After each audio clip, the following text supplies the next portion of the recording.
Okay, so you've heard people say that music uses the whole brain, right? But what does that mean? Like, what does it mean? Okay, let me tell you, because once you know, you're gonna be like, Dr. Landon Peck from the Royal Conservatoire of Scotland will sometimes say that music is the pure orchestra of the brain. And if you're a musician already or you've been in an orchestra, you can kind of imagine that. But I want to use a different analogy because the brain is really big and complicated, but we can break it down into 3 parts and really get a feeling for how music uses the whole brain. I like to use the analogy of the brain as a Porsche 911 because I'm a Top Gear nerd. The Porsche 911 has a trunk in the front, an engine in the back, and a driver in the middle. The thinking part of your brain, this trunk part where we're storing things we want to keep for a journey, that area is always being used by music, particularly if you are a music reader. If you can look at a piece of sheet music and go, that's an A, that's coming from this part of the brain. And it is very intensive. If you've ever tried to read music, you know that that's takes a lot of thinking power. But while that is going on,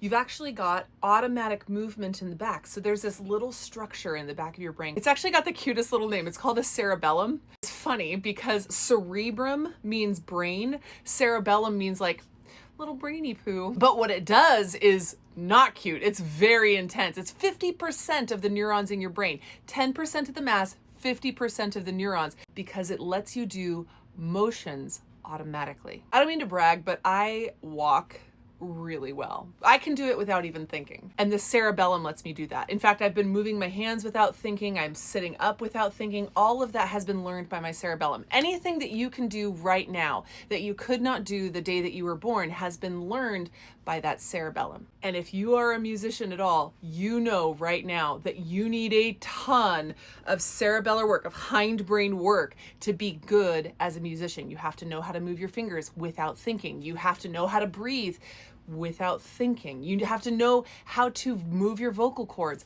without conscious thought. But the real power of music is that music lives where the driver lives. Music both triggers and soothes your emotions. It comes from the emotional centers of your brain. So when you are moved by music, you are moved in the deepest, most intuitive part of your brain. Your midbrain, that driver, that's also the area where you survive. So like it controls things like heartbeat. When people say that music uses your whole brain, they mean that you have to think about music, you have to move to do music, and it lives in the most powerful, most intuitive part of your brain. It is a whole brain activity. And what's most interesting is that when you use the brain in that holistic way where you are moving, thinking, and feeling at the same time, you get this incredible rush of blood. You can get this incredible rush of blood to the brain. It's called flow. It's called sublimity. It's amazing. Let me know what you guys think of this. Tell me a time when you have felt that whole brain